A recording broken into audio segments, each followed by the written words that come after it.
and stay out!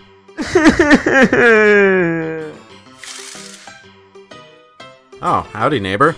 It's been a while since you were in these parts. Yeah, things didn't work out as planned on Vlaire now. Did they? What's up with Mav? Well, let's just say he needed a lesson in boundaries. So, now that I'm back, you free for that favor you owe me? The collab? Yeah, sure. At least you had the courtesy to ask first. Welcome to Kit Reviews. My name is Rune. And my name is Kit.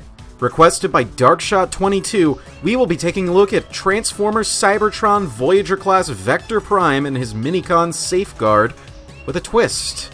I'll be looking at the original Vector Prime, released in 2005, both as part of Wave 1 of the Voyager assortment, as well as a Toys R Us exclusive 2-pack with Voyager Starscream. While I'll be covering the Redeco Galaxy Force Vector Prime, released the following year as the sole figure in Wave 8 of the Voyager assortment. For the record, the name is not to be confused with the Japanese Galaxy Force release of the original Vector Prime, where his Minicon or Micron is named Roots. Speaking of which, Safeguard's alt mode falls in the same camp as Fall of Cybertron Shockwave, in that it's basically a flying weapon. The main body is your arbitrary aircraft, twin tail fins, horizontal stabilizers, and stubby little wings. But in place of a nose and cockpit are twin gun barrels that remind me of Armada Laserbeak's mismatched lenses. Being paired with the noblest of Autobots, the original Safeguard's deco reflects his partners, primarily white with spots of black and teal. Admittedly, not that exciting and could have used more color, but since he's one of several packing accessories, he's clearly not the main priority. Galaxy Force Safeguard is what you'd get if you left the original in a tanning bed for a year or two. Instead of alabaster white, the Redeco is a nice golden brown, the color of a perfect chicken tendy. Sadly, there's no red stripes on the wings to match his robot mode face, like how the original had with his teal. Safeguard's transformation is very easy to figure out just by looking at him. It's not unlike that of a Target Master, such as Nightstick from Universe 2. Now ain't that just a coinky-dink? Maybe it's the connotations I've associated with the character over the past 15 years, but Safeguard's robot mode feels very knight-like to me. There's just something about him. Maybe it's the upward-pointing shoulder pauldrons, the fins on the front and sides of his kneecaps, or perhaps the nose cone folded against his back like a cape, but Safeguard comes off as very regal. Sadly, even this knight has a chink in his armor. A couple years ago, the Minicom port on my copy cracked while I was placing him onto Vector Prime's arm. Considering no chips have fallen off and the rest of him is fine to this day, I suspect it wasn't gold plastic syndrome as I initially feared, but was just a case of me being an idiot.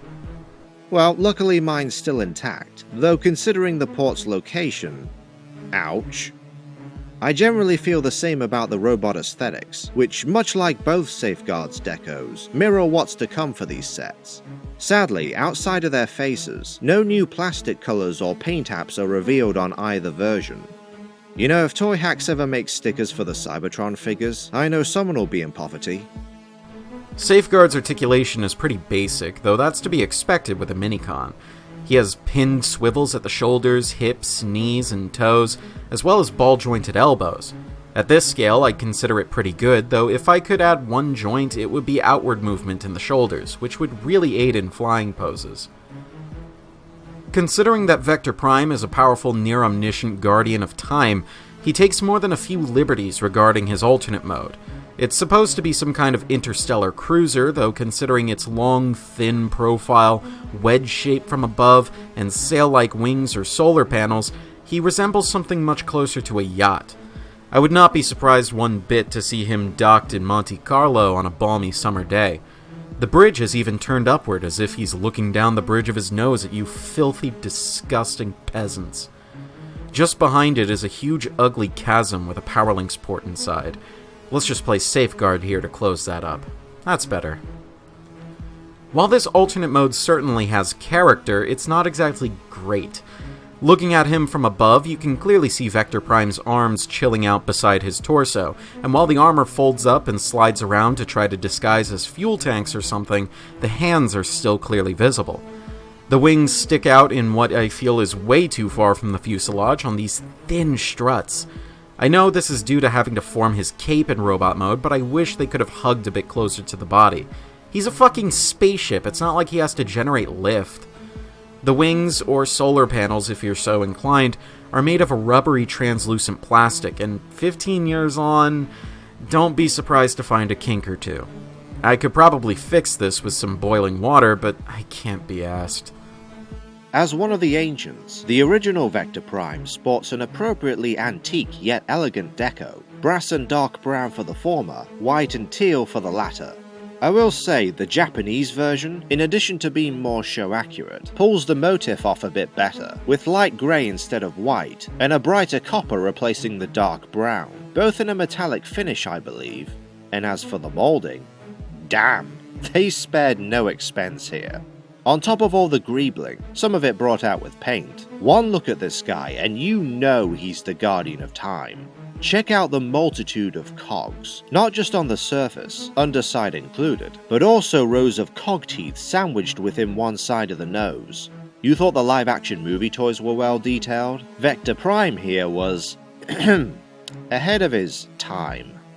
What's also neat is that despite the huge chunk of mass up front, with no deployable landing strut to support it, he's actually well balanced, since most of the weight is in the rear half, though he still rolls on 4 small wheels. And while we're down here, don't try to strike from below, it won't end well.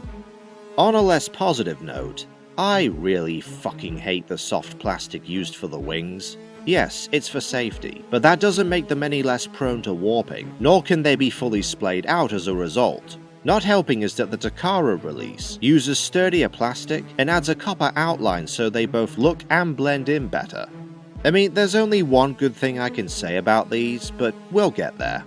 If the original release of Vector Prime was Baroque, the Galaxy Force redeco goes back to the days of Mycenaean Greece. Gold and black are the primary colors here, as if he's some kind of black figure pottery.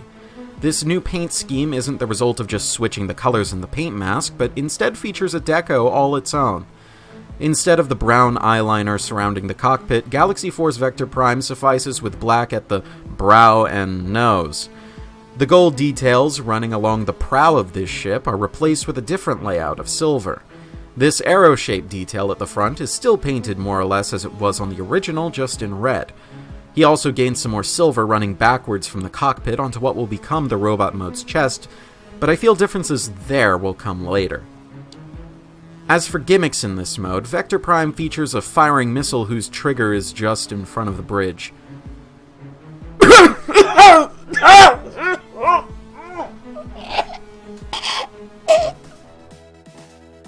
Kit touched on this with the barely disguised arms in alt mode, but Vector Prime's transformation is, like, really basic. So much so that you turn him over and realize it's almost the exact same as Safeguard's, just upside down. That said, I'm conflicted. In universe, it kinda fits given how he's from Cybertron's distant past, presumably a time when the art of conversion was not yet perfected. On the other hand, it doesn't make for the most interesting transformation. But there is a silver lining. I love the way the sails and nose fold up and coalesce into a giant cape. As royal as Safeguard looks, you ain't seen nothing yet. In robot mode... Wait, didn't you die? Well, yeah, but I lived.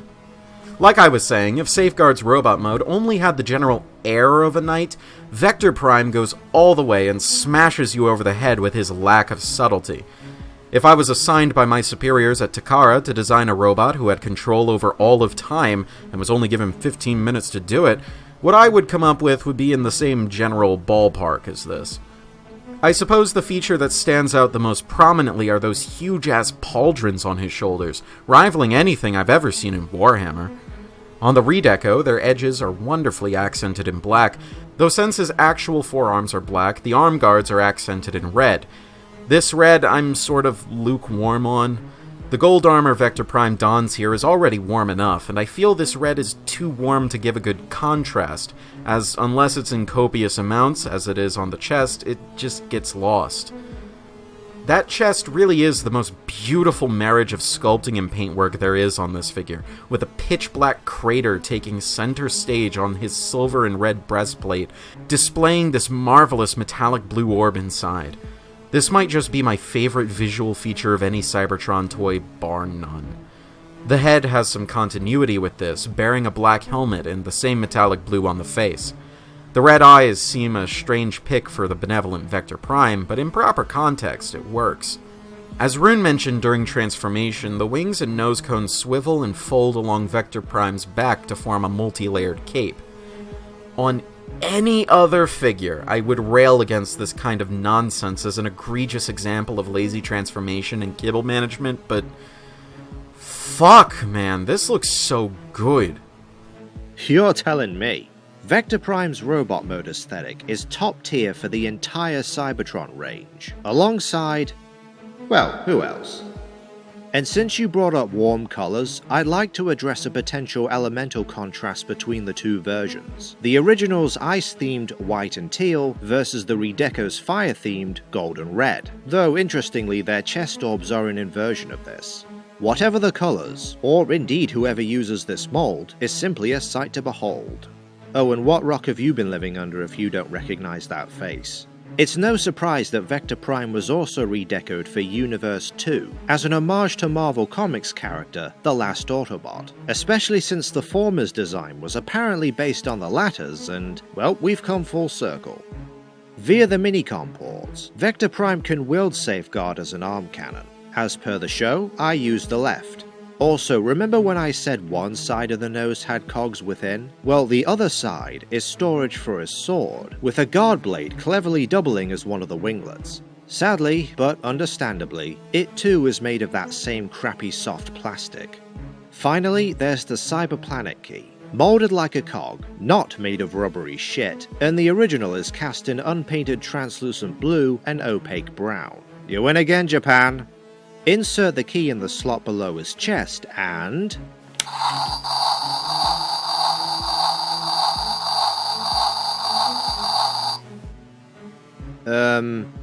Does yours make that noise? Well, since my copy's electronics don't work anymore, no. I remember early on in the show, his cyber key power was something called a tachyon shield, so I assume that noise is the shield powering up or something. I wouldn't know how a shield would be able to move faster than light, but hey. Also, Galaxy Force Vector Prime's key features silver paint all along the rim and on the face. Strangely, it's the only key to my knowledge that isn't hollow, since this backing plate is fixed to provide those chromed Cyberplanet key insignias on the inside. Vector Prime's articulation is pretty standard for the time, which is to say he's got a lot of joints you'd expect, but is still frustratingly limited in certain regards. He has 15 or so points of articulation. The shoulders draw my ire, as the teeth on the outward ratchet are just way too big. Taking Vector Prime's arms from a resting position to all the way out is just 3 clicks, which ruins any fine adjustment. He also lacks bicep swivels, instead having one below the elbow, making it a glorified wrist. At least the thigh swivel doesn't make the same mistake. The forward arm ratchets have an electronic gimmick of their own.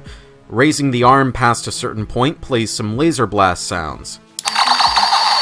And doing it again with the cyber key installed changes it to a sword swing.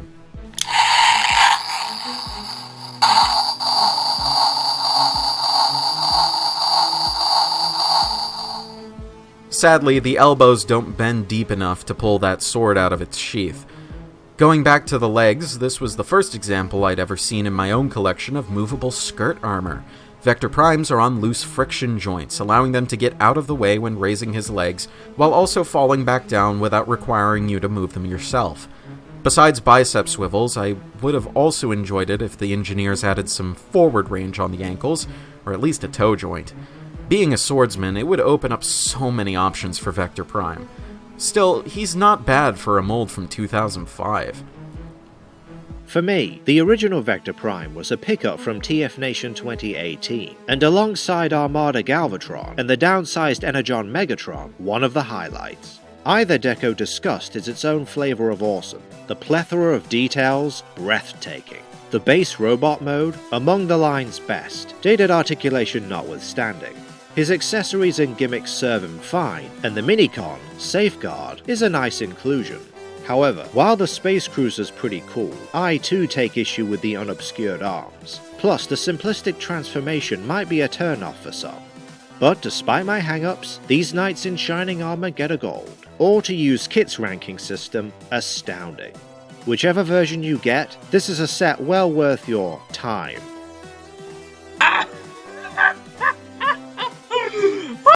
Galaxy Force Vector Prime has been a part of my collection for considerably longer, so my thoughts on him today are definitely colored by some thick nostalgia goggles.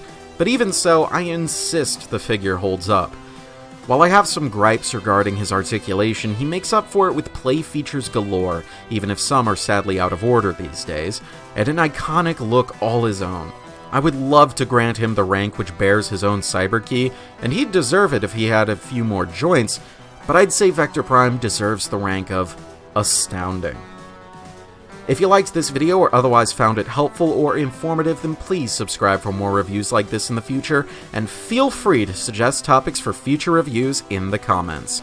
And special thanks to RUNESTONE for his appearance today. Go subscribe to his channel as well. When I return, I'll be catching up once again with Studio Series. This has been Kit Katastrophe. And this has been RUNESTONE. Transform and roll out.